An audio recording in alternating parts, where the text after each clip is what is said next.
For me, Metal Sonic's appeal has always been surprisingly simple. Just take our hero from this game about nature versus technology and make a robotic double of him. Boom! Done. And yet, it just works. I mean, how could someone race Metal in Sonic CD without getting pumped up? The variety of music and aesthetics that change depending on your own prior actions, the animations, the energy, all of it makes for a first encounter that lodged itself in the minds of Hog fans everywhere, especially when combined with his menacing and almost otherworldly presence in the Sonic OVA, a story that, by its end, even dared to question if the soulless machine could be capable of finding a purpose beyond its programming before rejecting that potential. There is only one Sonic. Naturally, this meant that the Archie Sonic comic would need to have its own version of the character. So, way back in its 25th issue, we got an adaptation of Sonic CD, with a particular emphasis placed on that original race. With bombastic art, snappy and silly dialogue, and ridiculous fourth wall breaks, it's a solid adaptation that manages to highlight the game's most exciting moments, while still feeling right at home in the comic's goofy, gag-era tone. And, as you'd hope, the snarky, sassy version of Metal Sonic is a definite standout, with two sides to his character. One goofy and fun, the other actually pretty darn menacing. Really, he feels like a genuine reflection of this equally quippy and heroic version of Sonic. From here, whenever he appears, Metal Sonic is just cool. With art like this, an encounter with him is always exciting, making him feel like an actual threat who can't simply be knocked down or sent running back home after humiliating defeat. No, Metal Sonic must be destroyed, even if Eggman will make another, each with new abilities, personalities, and purposes. In fact, one of Metal's strongest scenes comes right here, as Shadow tries to reason with him. After all, Eggman has treated Shadow like a tool too, and so Shadow wants to believe that there could be more buried beneath this robotic exterior. And Metal's response? Your mission is to protect Mobius. That is your function. I suppose, yes? This unit's function is to serve Dr. Robotnik. Both living weapons, both operating to achieve their function. You are not different. You simply have an opposing function. And so Shadow is forced to destroy him. Once again, a Metal Sonic loses the chance to have a soul. But even so, that question remains. What would happen if Metal could make his own choices? What would happen if he had free will? What if Metal Sonic had a soul? Hey losers, Scourge here, again. And you're probably wondering why I'm laying here looking up at you like this. Well, it's because I'm bored. If only I had a phone that'd let me get some high quality gaming in anytime, anywhere, like the Red Magic 10 Pro, the sponsor of today's video. With their new generation of gaming phones, Red Magic has improved performance by 45%. Even still, it manages to be a slim, aesthetic phone with a 1.25mm ultra-narrow bezel, no camera bump, and a Snapdragon 8 Elite chip, up to 24GB of ultra RAM, and 1TB of storage inside. Never mind its 6.85-inch, 144Hz refresh rate, 1.5K display with a peak brightness of 2000 nits. It's also rocking liquid metal cooling, a first for a phone. This bad boy's no slouch when it comes to videos either, with two 50-megapixel rear cameras, so now I can take pictures of these guys who live in my house and are late on their rent. Even with all this power, the phone has plenty of battery life, allowing you to play a bunch of games on the go. There's even a whole gaming mode built around getting into gameplay faster. So get your very own Red Magic 10 Pro using my link in the description. Until next time. Back in the comic's 86th issue, Metal Sonic returned. But this wasn't some rebuilt version.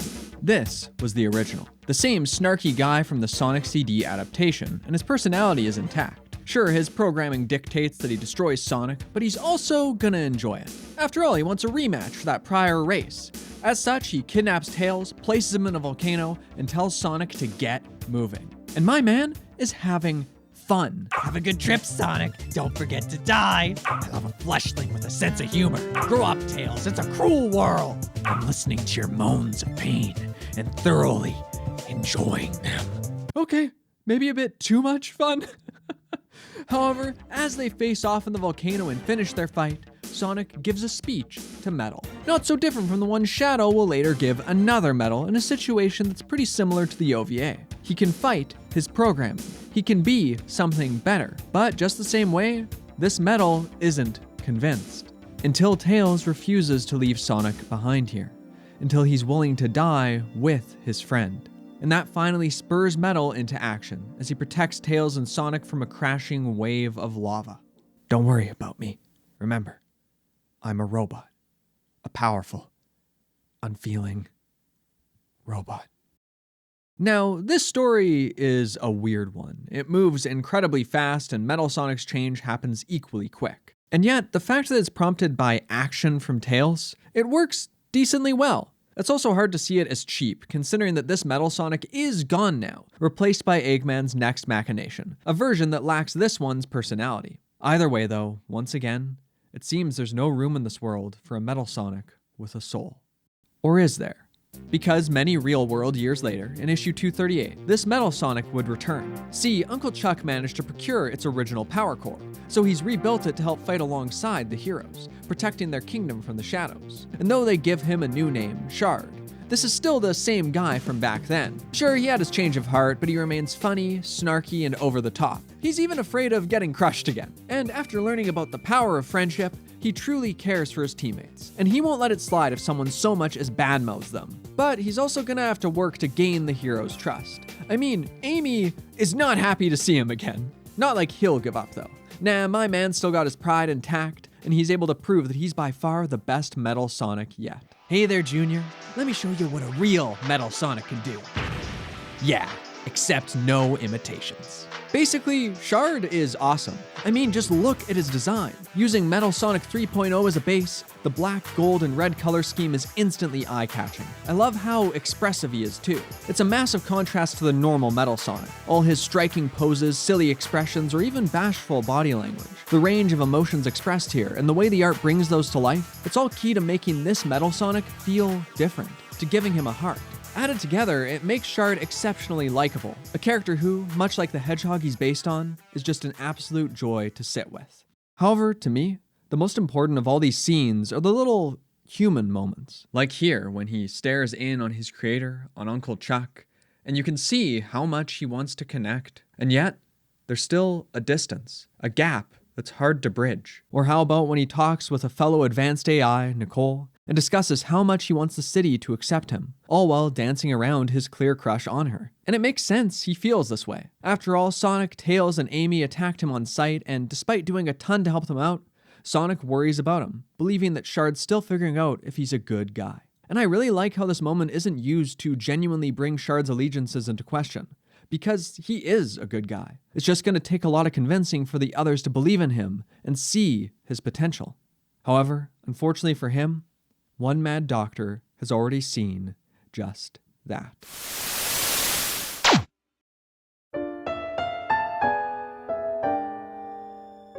By this point, Eggman's Metal Sonics have been defeated and destroyed many times, and now one is even being bested by another Metal Sonic? Clearly, something's gotta give here, and so Eggman uses this defeat as inspiration. Maybe he needs to give the idea of an autonomous Metal Sonic another go. Needs to give it more of a personality. More free will, just not too much. Generally, to me, Metal Sonic has been less of an engaging character on his own terms and more of an interesting and cool-looking extension of the Doctor's mental state. When Eggman's on top, Metal Sonic acts as a spear. When Eggman's at his cruelest, Metal Sonic's a bomb. And when he's losing his grip on sanity, Metal Sonic's a wild card. And so, at the point in the comic when Eggman is at his most sadistic, it's only appropriate that Metal Sonic himself somehow becomes another victim. Because now, if Metal ever defies the Doctor, ever thinks too much, or uses his free will too liberally, he will instantly reset. His personality returned to zero. Back to business. An endless cycle. This is such a creepy idea. I mean, this Metal Sonic isn't really that different from Shard. He's got a personality, his own goals and desires, his own way of going about things, his own pride, and the ability to learn and grow. The only difference, the key difference, is that this version will never be able to take that final step and gain true free will. All his choices must be funneled through and dictated by the Doctor's directive. It really exemplifies just how brilliantly harrowing this version of Eggman can get. This is a man who will find a way to twist another creation's greatest success, its ability to break away from his control, into inspiration for yet another weapon. And of course, Eggman needs to test this new creation. So who better for that than Shard himself? The whole fight between Shard and Metal Sonic is fantastic, visually striking and surprisingly visceral as the artist is allowed to let loose with robot violence. However, even more important is the fact that Metal Sonic actually remembers all the data from his previous forms, allowing him to counter Shard's experiences as the original Metal, as these countless failures have now become the fuel for this ultimate weapon's success. But Metal doesn't just remember his defeats. No, he remembers everything else, too. Like when Shadow reached out to him and told him that he could be something different.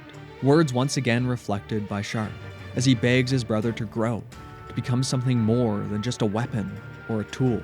And Metal Sonic considers those words. He truly does. Shadow said he didn't need to be a tool who exists only for misery and destruction. And now Metal seems to look back on that with a degree of solemn consideration, as he simply lowers his hand and says, "Only." And that single word communicates so much, all the potential of what he could be, of what he wants to be. And this is the moment Metal should reset, but he doesn't. Because he chooses to stop himself, chooses to stay who he is, because he knows he doesn't truly have a choice. Then, in contrast to all of this, we have Shard, another Metal Sonic who can learn, but who can also change, who has changed. Shard, who has to stare down another robot who's so much like him and accept that he can't be saved, that he must be stopped here and now. And that already means Shard has lost. After all, he wanted to do for Metal what Sonic and Tails did for him. He wanted to save him, but he can't. The same way he can't win this fight. Because Metal Sonic, realizing that Shard's core contains his data, blows up his own, destroying Shards in the process, destroying the only Metal Sonic who ever had a soul. However, this surviving Metal has lost his too. He destroyed it himself to get Shard, but he'd already lost it, hadn't he? After all, in the beginning of this fight, Metal actually talks with Shard out of a desire to prove his superiority, displaying the same type of pride and ego Shard himself has. But by the end, he's just like the old Metals, at least on the outside, either entirely silent or coldly speaking his calculations and maneuvers. So Shard's story about a Metal Sonic who found a soul is, in its final moments, twisted into a tragedy. The story of a robot who managed to find love and heroism becomes a learning experience for this megalomaniac villain. Additional data for him to interpret and use to his own ends. And with this knowledge, Shard now, in his final moments, warns his friends that Eggman will be able to build something more than just a weapon. The potential Shard represented has been snuffed out, replaced by this. His brother, an empty vessel who now only exists as proof of the Doctor's cunning and evil, with a black hole where his heart should be. In the context of Archie, the phrase, "there is only one Sonic," now applies to Metal as well, through the violent and tragic death of one recreation and the perpetual rebirth of another, creating a surprisingly disturbing version of the character that's stuck with me ever since. And that's why Archie Metal Sonic is the best Metal Sonic.